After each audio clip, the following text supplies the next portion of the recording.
Hey everyone, how's it going? So, what am I working on now? Well, as you can tell, I'm at home. I'm in my shop at home. And I'm going to be hopefully getting back to being in the shop at home more often. I've had obviously a lot of things going on over the last 18 months, technically. It's been over a year since I've been in the shop and was working on the Camaro. I'll be getting back to that very shortly. I have a few things in play, a few things that have already come back to the house here so I can start doing things, and I plan on working in the garage every weekend. I have a full-time job at the shop where you see most of my videos coming from. Milex in Durham, North Carolina on Route 55. So I have, between that, my doctor's appointments, Meg's doctor's appointments, and my physical therapy that I'm going through, I just haven't had any time. So, but now I'm feeling much better. Meg's feeling much better. I should be able to start getting into the shop here at home. So I got a few projects I'm going to start doing. The Camaro is one of them. I still got the Hornet to do. I have that Saturn to do. I got to get that up and running for somebody because I got to sell that.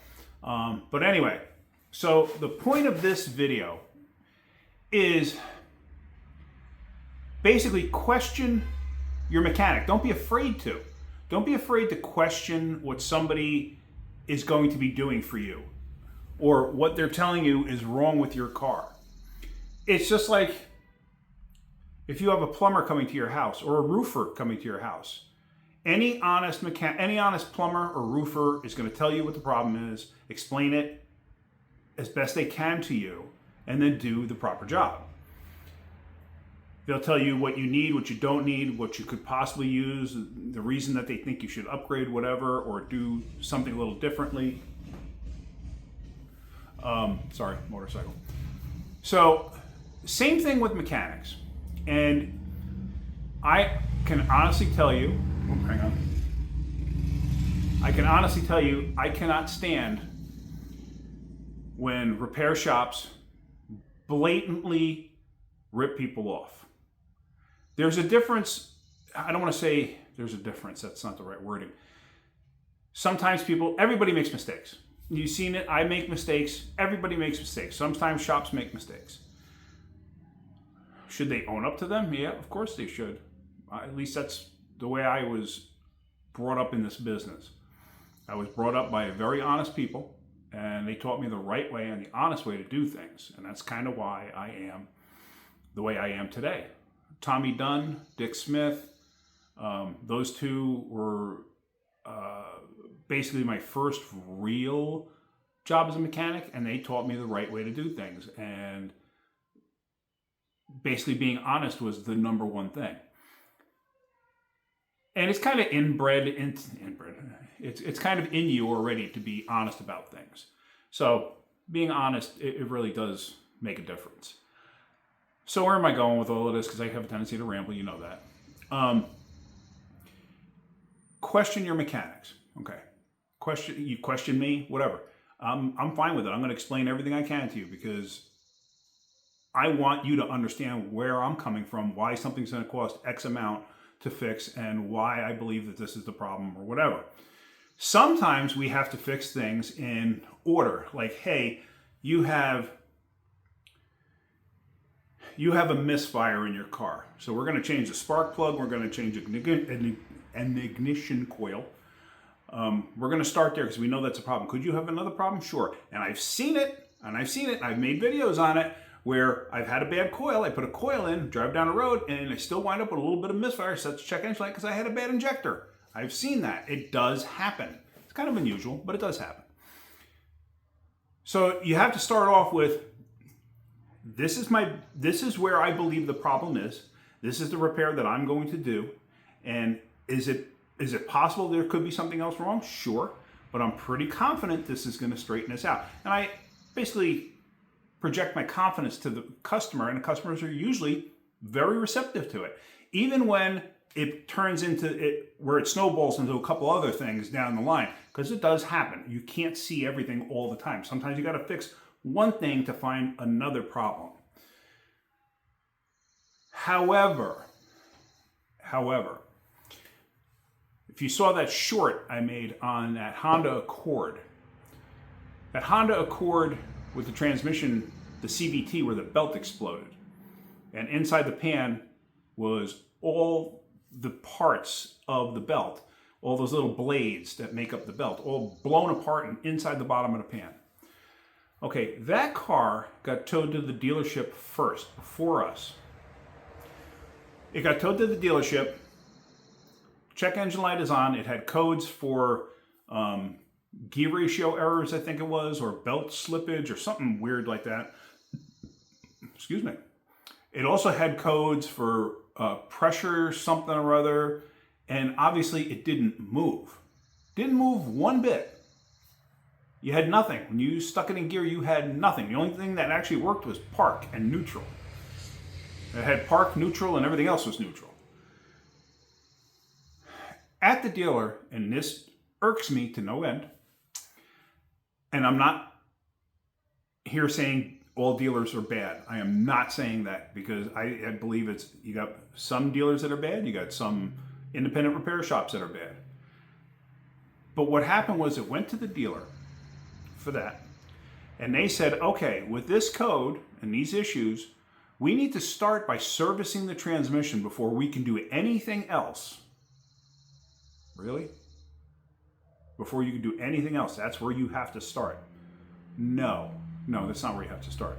But customers at the dealer, they think the dealer knows best. So the dealer serviced the transmission. If you recall in that video, let's see if I can't put a link. I got to figure out how to do that with the links. I've been able to do it before, and then I forget where I can put it up here or somewhere.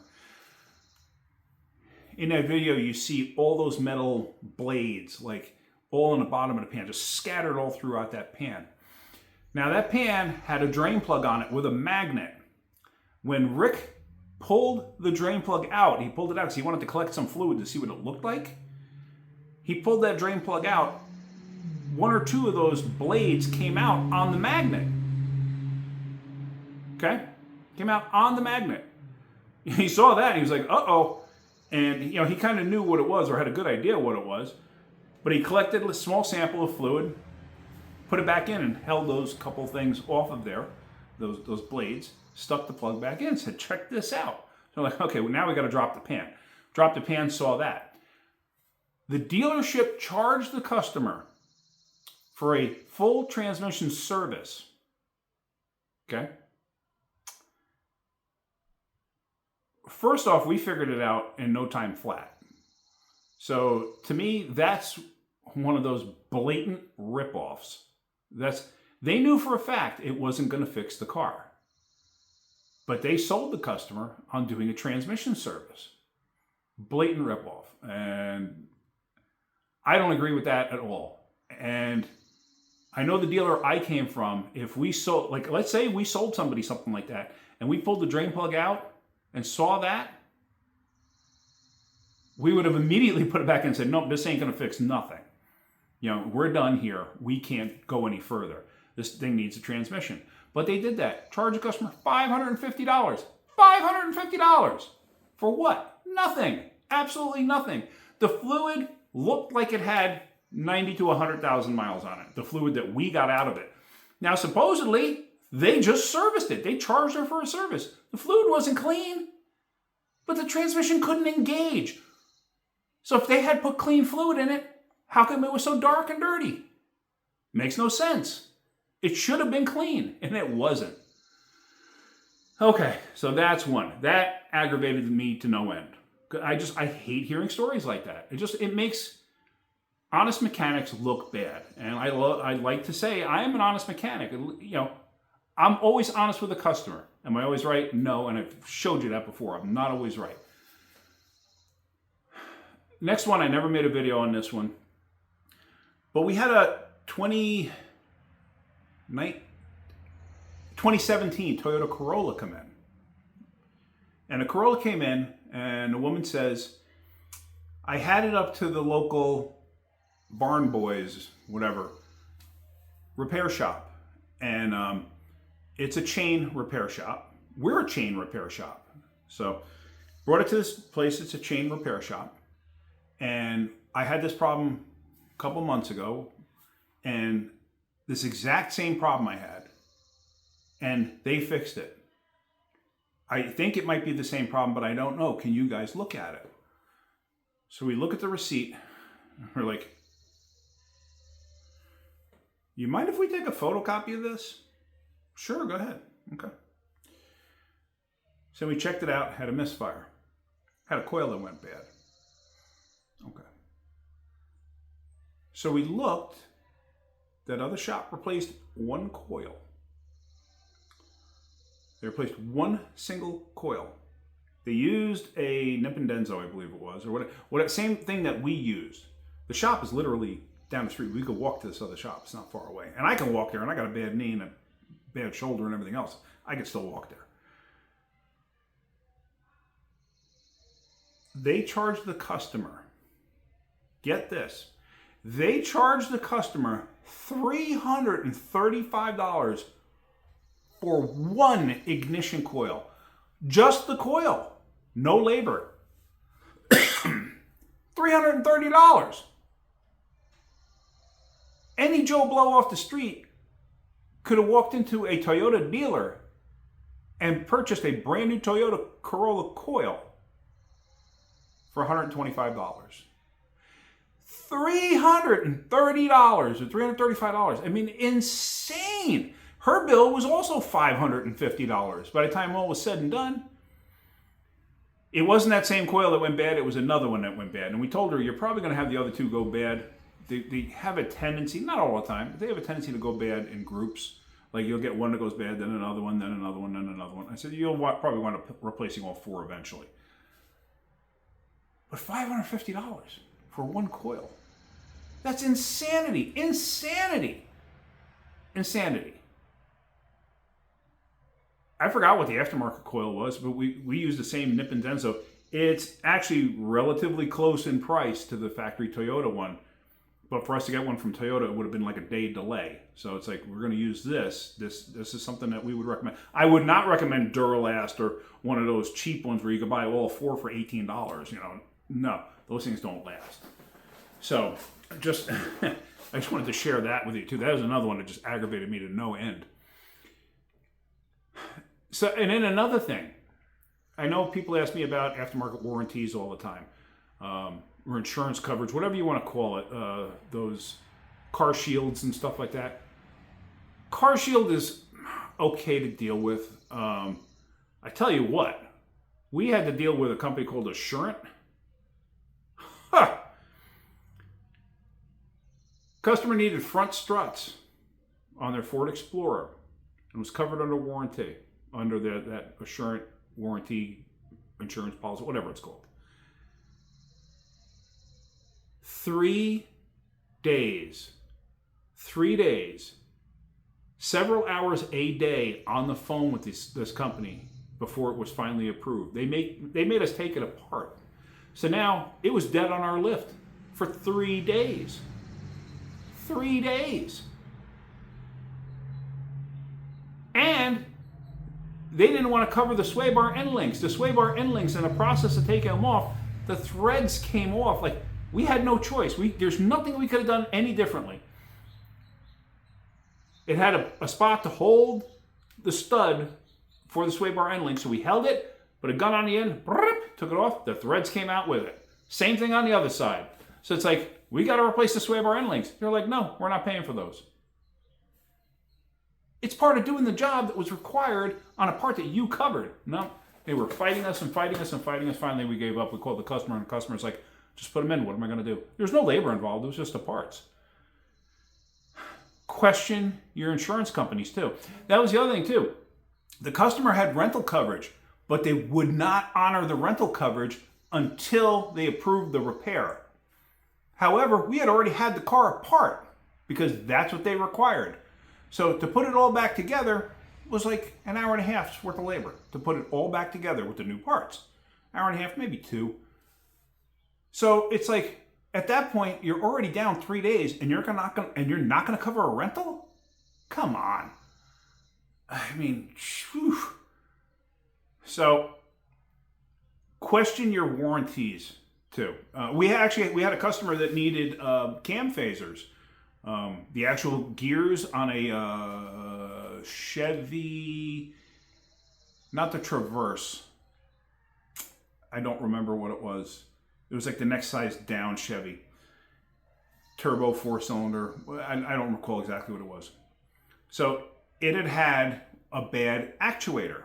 You know, you have the timing chain, and I showed you that before. You have the timing chain running over the gears and stuff like that. And the actuators change the cam timing. He had a faulty one. His warranty company wouldn't cover it. Why? It's in his policy. What? Internal engine failure. Or a component internal to the engine has failed. It had no other damage. It's just one of them had failed. And we said, you're right there. You may as well change both, because I can just about guarantee you, if this one failed on the intake, the one on the exhaust is going to fail next. It's kind of stupid. You got it apart. What's the extra labor involved? Less than a half hour at that point? Where it's a 7-hour job, you're just adding a half hour. Like, to me, why not just do it? That's how I sell it to customers when they have to pay out of pocket. It's like, you may as well do it now. Because you're going to save yourself a lot of aggravation. Because I can't tell you how many times I see cars go down the road, come back a month later, oh, now the other thing failed. I should have done it then. We tried to warn you. But anyway, they didn't want to cover anything. We fought with them. The customer was finally like, you know what? I'm just going to pay for it out of pocket. And I'm going to dump this insurance company. It's like, all right, well, we got it apart and we sent photos to the company and said, like, look, we don't know why you're not covering this. Oh, I now remember. They said they weren't covering it because they didn't have enough proof of oil changes. However, we ran a Carfax, and on the Carfax, we showed that he had 3 oil changes within the manufacturer's specified maintenance schedule. So we showed that, and we took photos inside the motor to show that it was clean. And they said, okay, fine, we're going to cover it. But it's like, why do you have to go through that much aggravation to get something covered? It makes no sense. It makes no sense. And a lot of that's wasted time on us. The other thing, too, is what those insurance companies will do is they'll look at all data, Mitchell, Shopware, however many different programs are out there that give you the estimating guide. And every estimating guide is different. I'm going to tell you that right now. You'll find one thing pays 5 hours to do a job. Another one's going to pay 3.5. Another one's going to pay 4 hours. And another one might pay 5.2 hours. What are they going to do? They're going to look at all of them and they're going to say, okay, we're going to pay you the lowest amount possible. The lowest amount. Well, you know what? We don't even go for the highest. We go for usually what all data time is. So the all data time, if it pays more, think about it this way. There could be a 2-hour difference there. I've seen it plenty of times. There could be a 2-hour difference there. So that's 2 hours worth of labor that the shop is losing. So who's responsible for that? So if you have one of those aftermarket insurance companies, be mindful, even though they say you'll never have to pay for a covered repair again. You might have to pay something, because we are not going to eat that labor. We're not doing it.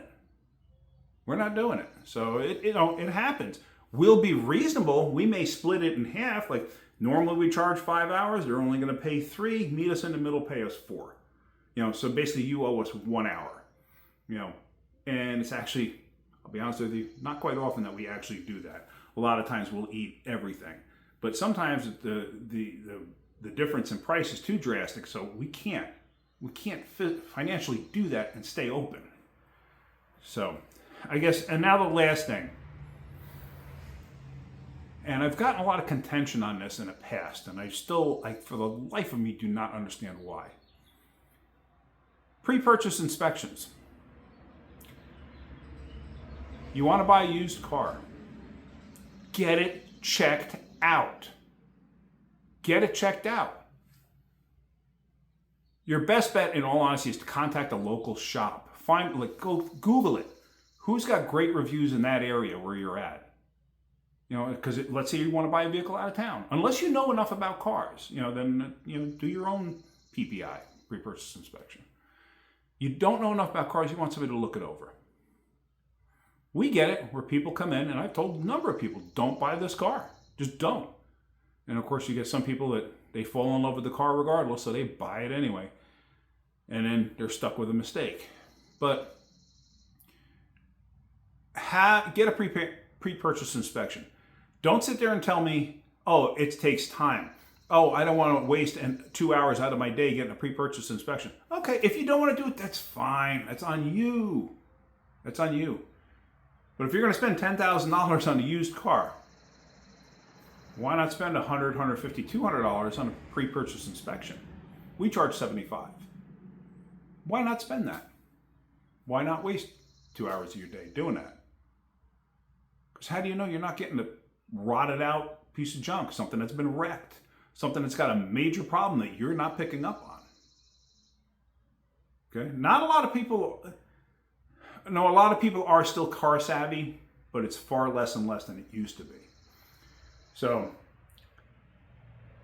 spend the money, spend the time, get a pre-purchase inspection. Like I said, if you Google different shops in your area, wherever you are buying that vehicle, I'm sure you're going to find one that'll do it for you at a reasonable price. Like I said, you could spend up to $200, but hey, wouldn't you rather spend $200 to find out a car is a load of trash and not buy it than to spend $10,000 and then find out it's a load of trash and now it's not worth anything?